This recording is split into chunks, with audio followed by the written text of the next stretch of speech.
"I never had a wife," said the lonely mountain man when two desperate widows begged for shelter. A soft wind whispered through the tall pines, carrying the scent of cold earth and pine needles. Up here, far from the noise of the villages below, there lived a man named Elias. He was a man of the mountains, tall and sturdy, with hands hardened from years of work and eyes that reflected both the calm and the loneliness of the peaks he called home. Elias had lived here for most of his life, alone, in a small wooden cabin that rested on a narrow ledge, overlooking the valley far below. The cabin was simple, just a single room with a fireplace, a bed, a table, and a few shelves where he kept the few belongings he owned. Outside, a small garden struggled against the rocky soil, and a few goats wandered near the trees, trusting him completely.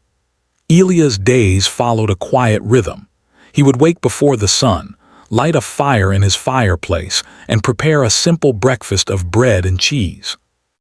After eating, he would step outside to tend to his goats, checking their coats, making sure they had enough food, and guiding them to the mountain pastures. The mountains were both a home and a companion. He knew every trail, every rock, every hidden stream. He walked them like old friends, talking sometimes to himself or humming a tune his mother had sung when he was a boy. The villagers in the valley spoke of him rarely, only in whispers and always with curiosity. "Elias," they would say, "the man who never had a wife." Lives alone up in the mountains, what a lonely life. But Elias did not mind their whispers. He had chosen this life long ago, after losing the only woman he had ever loved. He had loved deeply once, many years ago, but she had fallen ill, and no medicine, no prayer, no effort could save her. After she was gone, Elias had returned to the mountains and never looked back. Since then, his days were his own, shaped by work, solitude, and the quiet comfort of nature. The forest around him was alive with sound in the early morning.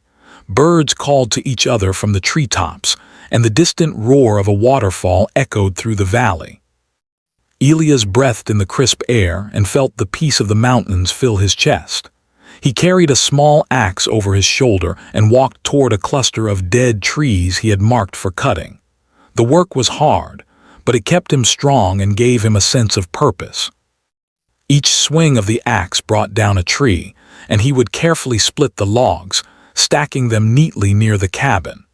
Wood for the winter was always a priority, even in the warmer months, for Elias had learned the hard way that the mountains could be cruel and unpredictable. As he worked, he thought of the village below. He rarely went there anymore.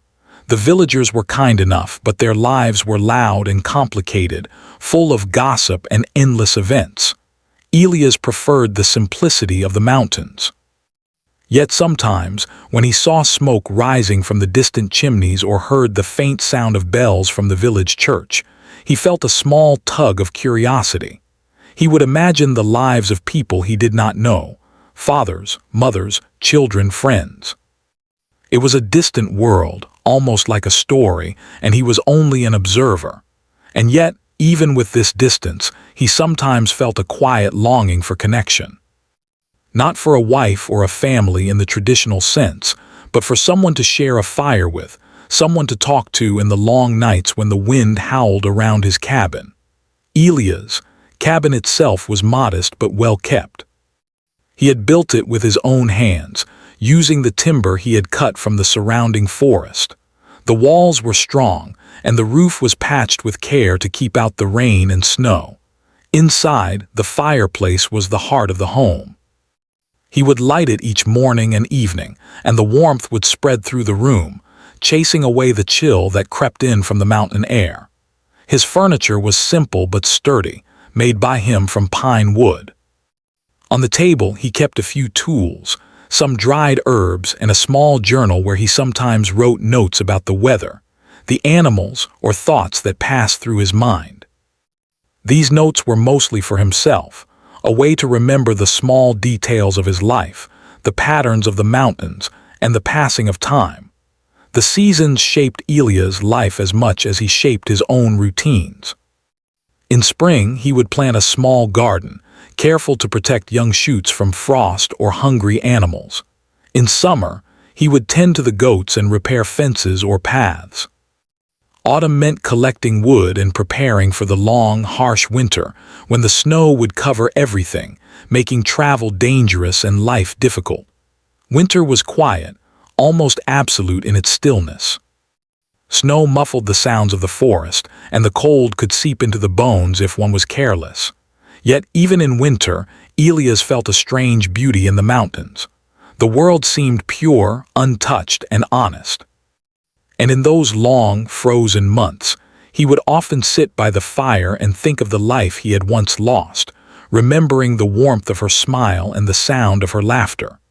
Despite his solitude, Elias was not lonely in the usual sense. He had the mountains, the animals, and the simple rhythms of his life to keep him company. He had friends in the village, though few and distant, people who respected his choice and occasionally brought supplies or news. He enjoyed their visits, brief as they were, but always returned to his cabin where he felt most at peace. There was a certain freedom in living alone, free from obligations, arguments, or disappointments. Yet deep down, Elias knew that human connection could bring joy too, even if it also brought pain. He remembered the woman he had loved and the happiness they had shared, brief as it had been. That memory was both a comfort and a sorrow, a reminder of what life could give and take away. On this particular morning, as Elias stacked the last of the chopped logs near the cabin, he paused and looked out over the valley. Mist curled around the trees, and the river below sparkled in the sunlight. A pair of hawks circled high above, calling to each other as they glided effortlessly on the wind. Elias felt the familiar peace of the mountains, the quiet satisfaction of work done, and the small thrill of watching life continue below. And yet, a small, unspoken thought lingered in his mind. Life could change at any moment, even in the most remote places. He did not know what that change might be, but he sensed that the mountains, patient as they were, might soon teach him a new lesson. The day moved slowly, with Elias carrying out his tasks one by one.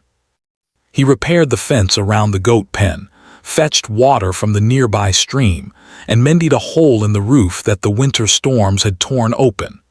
Every action was deliberate, careful, and necessary. By late afternoon, he returned inside, wiped the sweat from his brow, and prepared a simple meal. Bread, cheese, and a few roasted vegetables from his garden. He ate quietly, listening to the wind rustle the pine needles outside. The fire crackled in the hearth, filling the room with warmth and light. For a moment, he allowed himself to imagine the life he had once had, the warmth of another person sharing this space, even if only in memory. As the sun dipped below the mountains, casting long shadows across the snow and rocks, Elias felt the usual calm settle over him. He tended the fire, set the animals safely inside their pens, and prepared for the night. He would sleep deeply, dream quietly, and rise again with the sun. The mountains were his home, his friend, and his teacher. They had given him solitude, strength, and clarity. But unknown to him, that solitude was about to be interrupted in a way he could never have imagined, a change that would challenge everything he had built around himself. The stars began to appear in the darkening sky, one by one, like distant lanterns guiding travelers through the night. Elias stood at the edge of the cabin, looking out across the valley, breathing in the crisp, cold air. He felt a deep, unspoken gratitude for the mountains, for the quiet, for the life he had carved with his own hands. And yet, somewhere deep in his heart, a tiny flicker of anticipation began to stir. He could not know it yet, but soon, the quiet life he had known for so long would meet something new, something unexpected, and the mountains would witness the beginning of a story he had never thought possible. The mountains were quiet that evening, wrapped in a soft, misty veil. As twilight descended, Elias had just finished his chores and was settling by the fireplace with a small cup of tea. The wind whistled outside, carrying the faint scent of pine and cold snow melting from higher peaks. The goats huddled in their pen, lowing softly, and the fire crackled, sending warm light across the small cabin.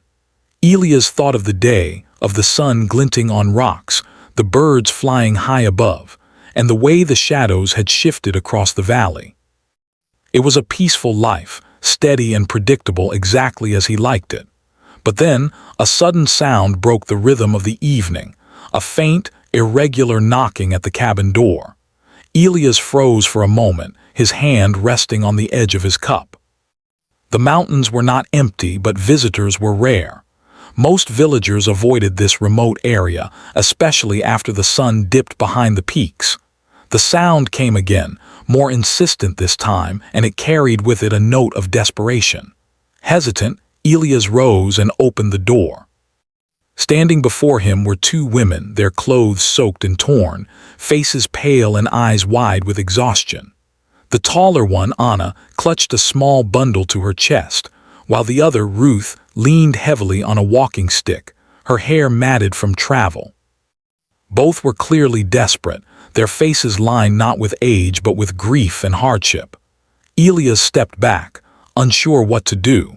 He had never hosted anyone in his cabin, and the sudden appearance of strangers brought both alarm and curiosity. "Please, sir," Anna said, her voice trembling. "We have nowhere else to go. Our homes, they are gone. We are cold and hungry. May we stay just for the night?" Elias studied them carefully. There was something raw and sincere in their eyes, something that went beyond the usual visitor or traveler passing through.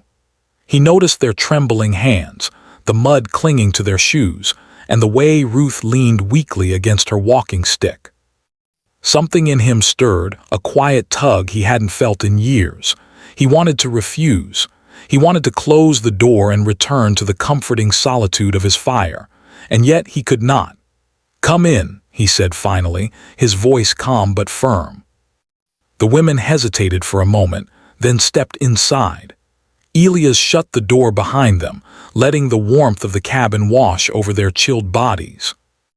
The fire's light flickered across the room, revealing the simple wooden walls, the small bed in the corner, and the stacks of chopped wood near the fireplace. The women's eyes widened in both awe and relief, though their exhaustion was clear. Elias gestured to the fire. "Sit. Warm yourselves." They moved closer, their hands held near the flames, letting the heat seep into their frozen fingers. Elias brought a kettle from the small shelf and poured hot water into cups, handing one to each of them. The steam rose, curling into the air, and the women inhaled it gratefully. Silence filled the room for a few moments, broken only by the occasional crackle of the fire. You are alone here?" Ruth asked finally, her voice small, almost afraid to speak. Elias nodded. "Yes. I live alone, always have." Anna's eyes softened, but a shadow crossed her face. "And you never had a wife?" "I never had a wife," he replied simply, as though the words carried no weight. There was no bitterness, no pride, just a quiet fact of his life. The women nodded slowly, sensing there was more behind the words than he was willing to share. They did not press him further, but the tension in the cabin began to ease as the fire's warmth filled the space.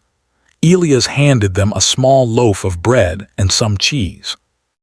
They ate quietly, the relief in their movements almost visible.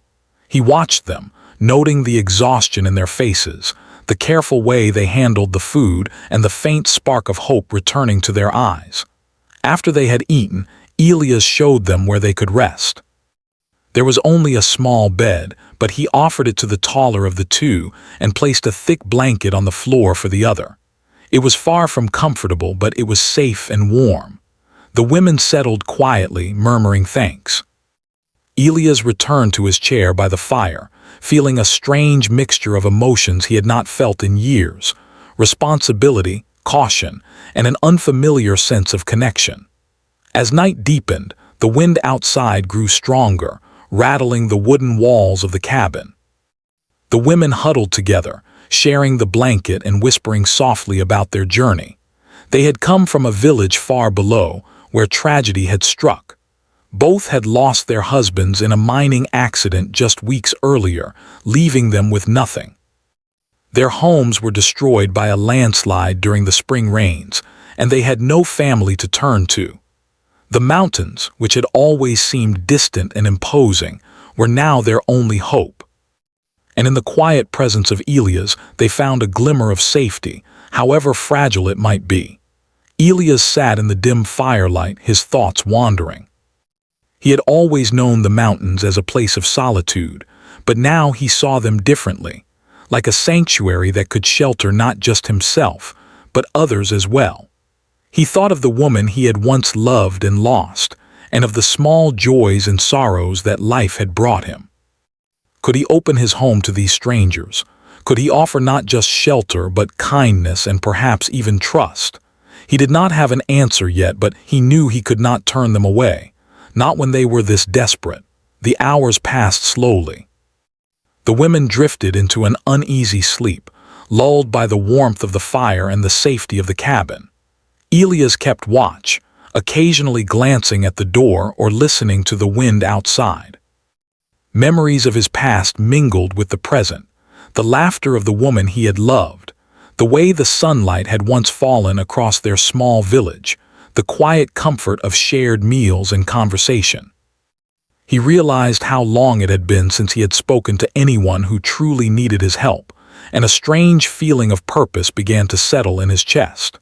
By dawn, the storm outside had subsided, leaving a pale light to filter through the cabin window.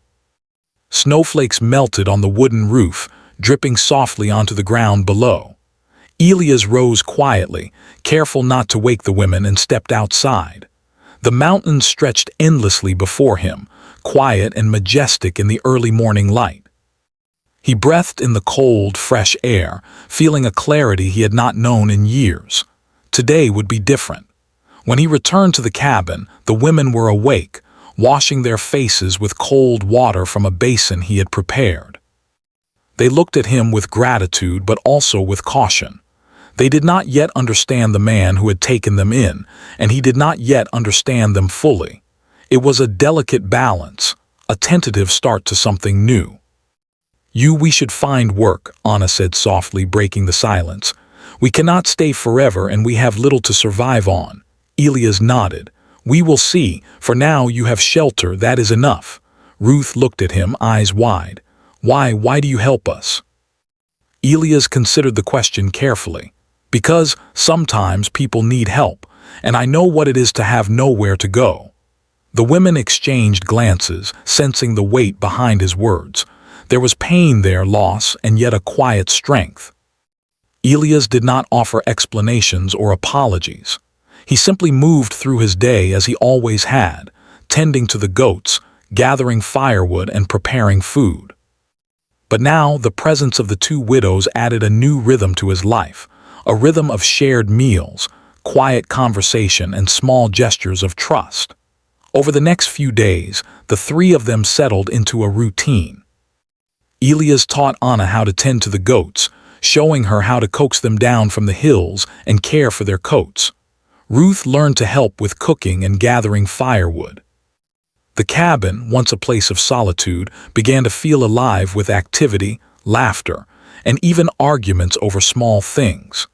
It was a life Elias had not known in many years, and though it brought challenges, it also brought a warmth that he had almost forgotten. At night they would sit by the fire, sometimes speaking, sometimes silent, sharing the comfort of presence. Elias discovered that he did not mind the company as much as he had feared. The widows were not intruders, they were survivors much like himself. And slowly, a quiet understanding began to grow between them, a fragile trust, a beginning of connection that promised more than either side yet dared to imagine.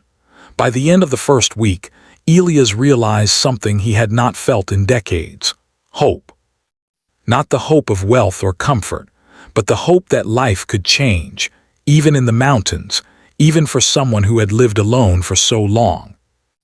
And as the wind whispered through the pines outside, carrying with it the scent of cold earth and distant rivers, Elias knew that his life, once predictable and solitary, was beginning a new chapter, one that would challenge him, test him, and perhaps, in ways he did not yet understand, heal him. The days following the widow's arrival passed quietly, yet they were far from simple. Elias had always lived by his own rules, in a rhythm set by the mountains and his solitary habits. Now, with Anna and Ruth in the cabin, his life had shifted, almost imperceptibly but unmistakably. Every morning began with the familiar tasks, tending the goats, gathering firewood and preparing food. But now he had company. The widows moved with him through the small spaces of the cabin and the wider paths of the mountain trails, their presence a reminder that life could intrude even in the most remote places. At first, there was tension. The widows, though grateful for the shelter, were not accustomed to the harsh realities of mountain life. They stumbled along the trails, dropped tools, and sometimes spoke loudly in moments of exhaustion. Elias, used to silence and precision, found their energy both puzzling and irritating. One morning, as he showed Anna how to milk the goats, she accidentally nudged one too hard, and the animal kicked, scattering milk across the wooden floor. "Careful," Elias said sharply, his voice low but firm. "The goats are not toys." Anna's face flushed. "I'm sorry, I didn't mean to." "It's all right," Elias said after a pause, his tone softening slightly. "You must learn patience, attention, and respect. The mountains are unforgiving, and so is nature." Ruth, observing silently from the corner, nodded in agreement, though the frustration was evident in her eyes as well. It was clear to all three that living together would require adjustments. Elias had rules and routines, and the widows had their own habits shaped by the lives they had left behind. Yet beneath the friction, there was a growing awareness that they needed one another, whether they liked it or not. Over the next few days, small incidents continued to test their patience. Ruth accidentally broke a clay pot while reaching for herbs on a high shelf. Anna tripped on a log while helping gather firewood. Each time, Elias reacted not with anger but with careful correction. He explained why the pot had been important, how the herbs needed to be stored, or how to place their feet on uneven terrain. He did not scold, he taught. And slowly, the widows began to see the man behind the rough exterior, a man shaped not by cruelty, but by experience, loss, and the discipline of solitude. In the evenings, after the day's work was done, they would sit around the fire. Sometimes they spoke, sometimes they were silent. Silence, once comfortable for Elias, now felt shared, warm, and companionable. The widows told stories of their past lives, memories of husbands lost too soon, of homes destroyed by accident or misfortune, and of the struggle to survive in a world that seemed indifferent to their suffering. Elias listened carefully, rarely interrupting, but always absorbing their words. Their stories reminded him of the woman he had loved long ago, the life they had shared, and the sharp pain of losing her.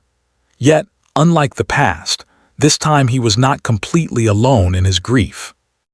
One evening, Anna asked, almost casually, "Why did you never marry Elias?" He looked at her, then at Ruth, before answering softly, "I never had a wife." Anna frowned slightly. "I mean, you loved someone before, didn't you?" Elias nodded once, almost imperceptibly. "I did. But she was taken by illness.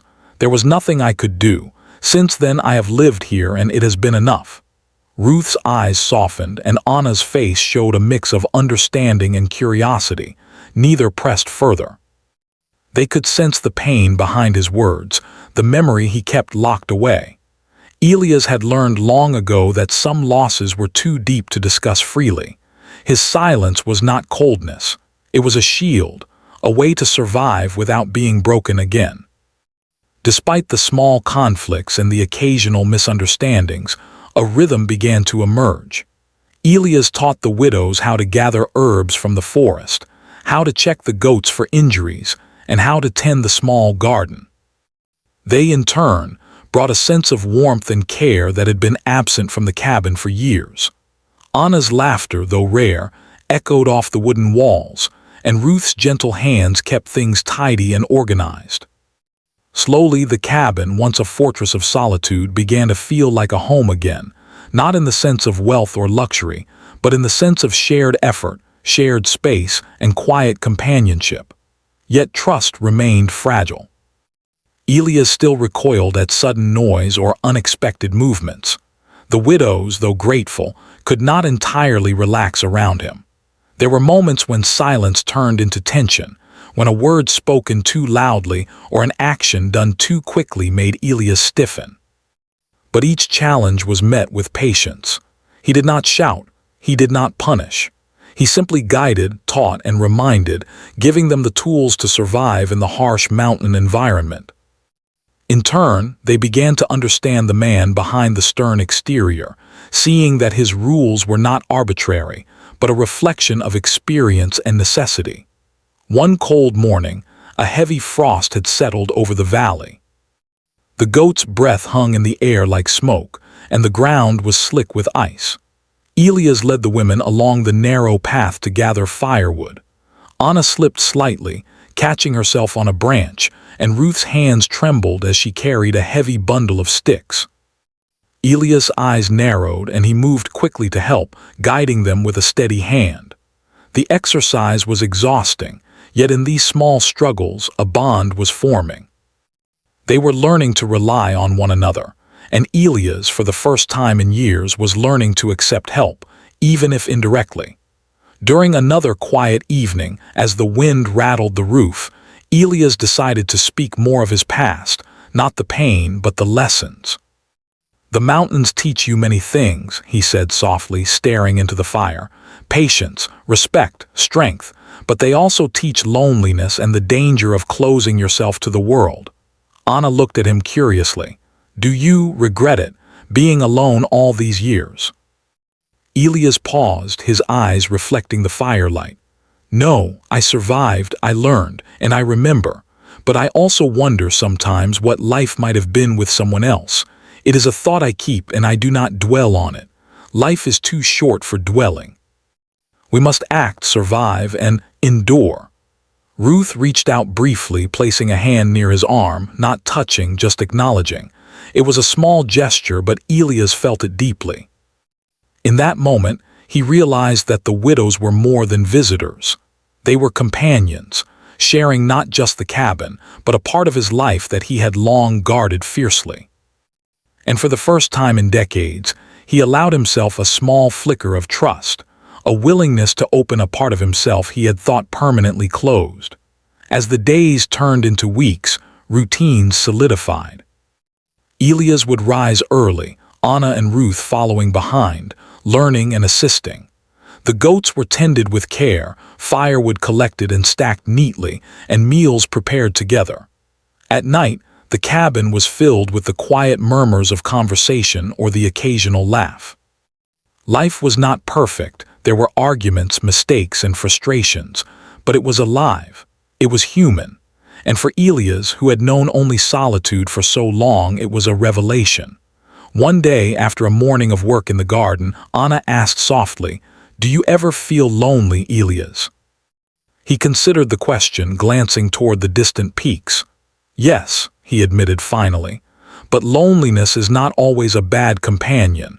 It teaches you who you are, what you need, and how to survive. Yet, it can also blind you to what life can still offer." Ruth looked at him thoughtfully. "Maybe you're beginning to see that life has more to offer now." Elias did not reply immediately. He simply looked at them, at the warmth they brought into his cabin, at the small sparks of connection that had begun to grow. Perhaps they were right. Perhaps the mountains had taught him the hard lessons, but now it was time to learn a new one, the lesson of trust, compassion, and unexpected companionship.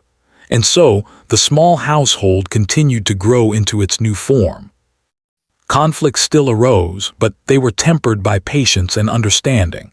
Rules were maintained, but softened. Moments of laughter and quiet conversation became as important as the chores and tasks that structured their days. And slowly, almost imperceptibly, Elias began to feel that his life, once measured only by solitude and survival, was now richer, deeper, and more meaningful than he had ever imagined. In the quiet of the evening, as the fire burned low and the wind sighed outside, Elias allowed himself to believe, even just a little, that he was no longer alone. That the mountains, though still his teacher and companion, had brought new lessons, lessons in trust, in shared strength, and in the fragile beauty of human connection. And for the first time in many years, he looked forward to the days to come, uncertain of what they would bring, but certain that he would face them not as a solitary man, but as one who had begun to rediscover the warmth of life shared with others. Spring had barely begun to creep into the mountains when an unexpected storm struck. The sky darkened with thick gray clouds, and snow, though late for the season, began to fall heavily, covering the peaks and valley alike. The wind howled through the pines, rattling branches and carrying the scent of ice and wet earth. Elias, Anna, and Ruth were suddenly reminded that the mountains, while beautiful, were never gentle. Their cabin, sturdy though it was, shivered under the force of the storm. Elias had prepared for such events. He had stacked firewood high, repaired the roof, and fortified the doors. Still, the storm tested even his careful planning. The women huddled near the fireplace, wrapped in blankets, while Elias moved tirelessly to ensure that the goats were safe and warm, that the water supply was secure, and that nothing inside the cabin could be swept away or damaged by the fierce wind. Even in his solitude, he had never faced a storm this strong. Now, with two companions relying on him, the weight of responsibility felt heavier than ever. Anna shivered, holding her knees close to her chest. "Will it last all night?" she asked softly, her voice trembling. Elias nodded grimly. "It could. The mountains are unpredictable. We must be prepared for anything." Ruth leaned against the wall, glancing nervously at the windows as the snow lashed against the glass. We should have stayed in the village," she murmured. Elias shook his head. "The village would not have helped us. We are safe here, and that is what matters." The storm raged through the night. Snow drifted high against the cabin walls, making the world outside nearly invisible. The fire inside crackled, casting flickering shadows across the small room. The three of them took turns keeping watch, ensuring the fire did not die, that the cabin remained secure, and that the animals were calm. Exhaustion weighed heavily, but none of them could rest completely. The storm was relentless, a reminder of the power of nature and the fragility of human life in its midst. By morning, the storm had not fully passed. The wind still shrieked through the trees, and the snow lay thick on the ground. The cabin was isolated, cut off from the paths leading to the village. Supplies were running low, and the mountains, though stunning in their icy beauty, felt threatening. Elias knew that he would have to venture out to fetch more firewood and perhaps some food, despite the danger. "I will go," he said firmly. "We cannot stay without fuel or water. The storm may worsen." Anna's eyes widened. "It's dangerous. The paths are slippery and the wind is strong. You could fall." Elias placed a steady hand on her shoulder. "I know, but it must be done. You two stay here and keep the fire going. I will be careful." With that, he donned his thick coat, boots, and gloves and stepped into the storm. The cold bit at his face, and the snow made each step treacherous. Branches snapped under the weight of ice, and the wind pushed against him, threatening to unbalance his footing. He moved deliberately, carefully, aware that any mistake could be fatal. Yet, despite the danger, there was a sense of purpose in his steps. He was not alone in his responsibility this time. The lives of two women depended on him, as well as his own. Back in the cabin, Anna and Ruth huddled together near the fire, listening to the wind and praying silently for his safety. They realized, more clearly than ever, the strength and courage of the man who had taken them in. He was not just a guide or provider. He was a protector, someone who understood the mountains and the dangers they held, someone who would face them without complaint to ensure their safety. Elias returned hours later, exhausted and snow-covered, carrying heavy bundles of firewood. The women rushed to help him inside, their hands brushing against his coat as they cleared a path near the fireplace. He set the wood down carefully, and together they rebuilt the small hearth fire, feeling the warmth spread through their frozen bodies. For the first time in days, they could relax, if only slightly, and breathe the small sigh of relief that comes after surviving hardship. In the quiet that followed, the three of them sat by the fire. The storm had forced them into a rhythm of cooperation, revealing not just their dependence on one another, but also the growing bonds between them. Anna and Ruth began to see Elias not as a stern, solitary man, but as someone capable of deep courage, patience, and care. He, in turn, began to see them not just as survivors, but as resilient, resourceful, and compassionate companions. The storm, harsh as it was, had brought them closer together. That evening, as the wind subsided slightly and the snow continued to fall gently, Elias decided to speak more openly about his past. He had avoided such conversations for years, fearing that revisiting old grief would weaken him. But now, seeing the two women who had faced loss as bravely as he had, he felt the need to share. "There was someone," he said quietly, staring into the fire. "A woman I loved. Many years ago, she was taken by illness. There was nothing I could do. I was alone after that, and I chose the mountains thinking solitude would protect me from pain. I was wrong. Solitude keeps you safe, yes, but it also keeps you from life itself." Anna and Ruth listened in silence. There was no pity in their eyes, only understanding. They knew loss, they knew grief, and they knew the fear of being alone in a harsh world. And now, for the first time, they understood Elias' choices, not as coldness, but as survival, shaped by love and loss. The storm lasted for 3 days, isolating them completely. During that time, the three of them grew closer, not through words, but through shared hardship. Elias showed the women how to melt snow for water, how to reinforce the cabin against strong winds, and how to feed the goats without exhausting themselves. Anna and Ruth learned quickly, proving themselves capable and strong, even when exhaustion threatened to overwhelm them. Together they survived the storm, each action a small testament to resilience, courage, and trust. By the 4th day, the storm had passed, leaving a thick blanket of snow across the mountains. The sun peeked through clouds, casting sparkling light across the frozen landscape. Birds emerged cautiously, calling to one another, and the river below began to flow again as the ice slowly melted. The cabin, battered but intact, stood as a testament to their teamwork and determination. Elias looked at the women, their faces flushed from effort and cold, and felt a deep, unspoken gratitude. They had not only survived, but they had done so together. The experience had revealed new sides of each of them: strength, patience, courage, and compassion. And Elias realized that he had changed too. The mountains had always been his teacher, but now life itself had taught him something new. That connection, trust, and shared hardship could bring warmth to even the coldest, most isolated hearts. That night, as the three of them sat by the fire, exhausted but safe, Anna spoke softly. "Elias, we are grateful. You saved us, not just from the storm, but from despair. You reminded us that even in the hardest times there is hope." Ruth nodded, her eyes bright in the firelight. "Yes, we have survived because of you, and we have learned that we are not alone anymore." Elias said nothing for a moment, letting their words sink in. Finally, he spoke, his voice calm but firm. "We are not alone. And we never were meant to be. The mountains teach strength, yes, but they also teach that survival is better when shared." For the first time in many years, Elias felt a deep peace. The storm had been harsh, but it had brought clarity.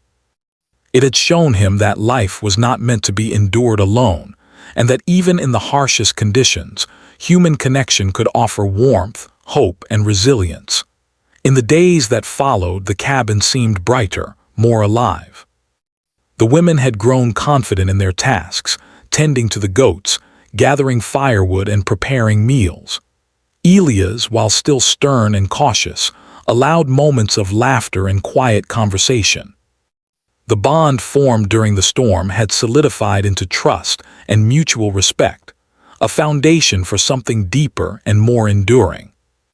And as the sun rose over the mountains, casting golden light across the valley, Elias stood outside the cabin, looking over the landscape with a sense of quiet satisfaction.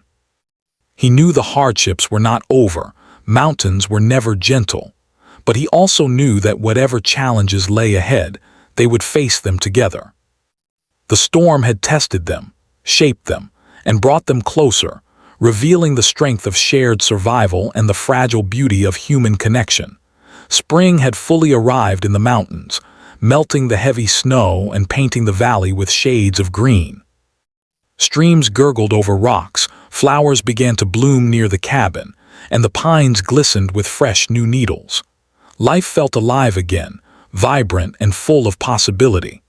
Elias, Anna, and Ruth had settled into a rhythm that balanced work, care, and companionship. The cabin, once a place of solitude, now felt like a true home, not because it was luxurious, but because it was filled with warmth, effort, and shared life. The goats wandered freely in the sunlit pastures, their coats glossy from careful tending. Elias moved among them, teaching the widows small tricks to keep the animals healthy and strong. Anna carried baskets of fresh herbs and vegetables, while Ruth tended the garden, her hands coated with earth but her face bright with satisfaction. Their days were long and often tiring, yet there was a quiet joy in accomplishing each task together. Tasks that would have been monotonous alone were now small celebrations of life, laughter, and mutual support. Elias had changed in subtle ways. He still maintained his routines, his rules, and his love for quiet, but he allowed small moments of joy that he had long forbidden himself. He laughed quietly when Anna stumbled while chasing a goat, and he complimented Ruth when she repaired a fence more neatly than he had done.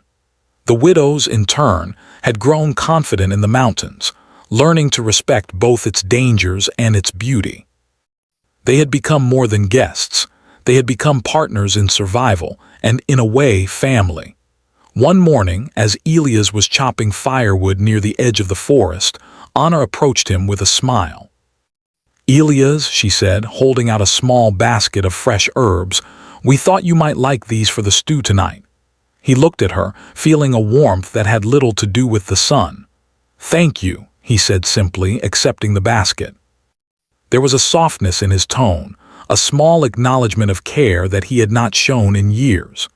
It was moments like this, small, unspoken gestures, that revealed how much life had changed in the cabin. Later that afternoon, Ruth found Elias sitting quietly by the fire, sharpening his tools. She hesitated, unsure whether to disturb his thoughts, but finally spoke. "Elias, have you ever thought that maybe this is how life was meant to be, not alone but shared? Even with the mountains around us." Elias paused, the tool in his hand resting on his knee. He looked at her, then at Anna, who was arranging dried herbs on the shelves. The thought had crossed his mind during the long months of shared hardship, during the storm, and in the quiet nights by the fire. "Perhaps," he admitted softly, "I thought solitude was the only way to survive, but now I see that survival alone is not enough. We need each other. We need connection, even if it is unconventional, even if it is difficult. Life is richer that way." The widows smiled, understanding the depth of his words. They had never expected to find companionship here, high in the mountains, with a man who had once lived entirely alone. Yet through the storm, through hard work, and through quiet conversation, they had discovered a bond stronger than they could have imagined. A bond built not on blood or tradition, but on trust, respect, and shared survival. As the days turned into weeks, the cabin continued to thrive. The goats were healthy, the garden flourished, and the fire in the hearth burned steadily each night. The three of them shared meals, laughter, and stories, building a life that balanced solitude with togetherness. Elias, once closed off and guarded, found himself enjoying their presence more than he had ever imagined. He began to anticipate their questions, to offer guidance without being asked, and to cherish small moments of shared silence and warmth. One evening, as the sun set behind the mountains, casting long golden shadows across the valley, Elias stepped outside the cabin. Anna and Ruth followed, carrying a small tray of bread and cheese. The three of them stood together, looking out over the valley. The air was crisp, and the scent of pine and earth filled their lungs. Birds called to each other as they settled for the night, and the river sparkled in the fading light. Elias felt a deep sense of peace, a feeling he had not known in decades. He realized that the mountains, which had been his only companions for so long, had brought him much strength, resilience, and solitude, but they had also led him to this moment, to companionship, to trust, and to a form of family he had never imagined. Anna broke the silence. "Elias, we are grateful for the shelter, for your help, for teaching us how to survive, but most of all for letting us be part of your life." Ruth nodded, her eyes glistening in the fading light. "Yes, we have learned so much, and we have found a place where we belong." Elias nodded, feeling a lump in his throat. "You belong here," he said softly, "not because I said so, but because life has brought us together. We survived the storm, the hardships, and each other's fears, and now we share this life in our own way." For the first time in years, Elias allowed himself a small smile. It was not a smile of solitude or quiet acceptance, but of connection and hope. He felt a warmth that had little to do with the fire or the sun, but everything to do with the bonds they had formed. These bonds were unconventional, yes, and the life they shared was far from ordinary, but it was real, strong, and enduring. The seasons continued to change, and life moved forward in its quiet rhythm. The mountains were still demanding, the weather unpredictable, and the work never-ending.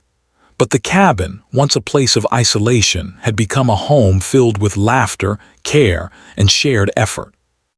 Elias, Anna, and Ruth had created something that neither solitude nor tragedy could destroy. A life built on trust, resilience, and the simple joys of being together.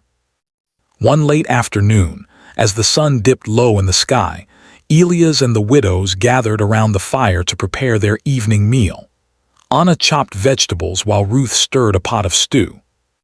Elias tended the fire, adding logs as needed, and occasionally glancing at the valley outside the window. The room was warm, filled with the scent of cooking and the quiet hum of conversation. Elias reflected on the journey that had brought them here, the arrival of the widows, the challenges of learning to live together, the storm that had tested their strength, and the small moments of trust and care that had built the foundation of their new life. He realized that the mountains had not just been his teacher, but theirs as well. They had learned to survive, to adapt, and to trust, not just in each other, but in themselves. As night fell and the stars began to appear in the clear sky, the three of them stepped outside to look at the vast expanse of the mountains.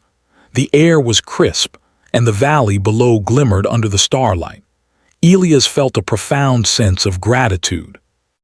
Life, with all its hardships and unexpected turns, had led him to this moment. He had not found a conventional family, nor had he sought one, but he had found something perhaps even more meaningful: connection, trust, and companionship that transcended tradition and circumstance.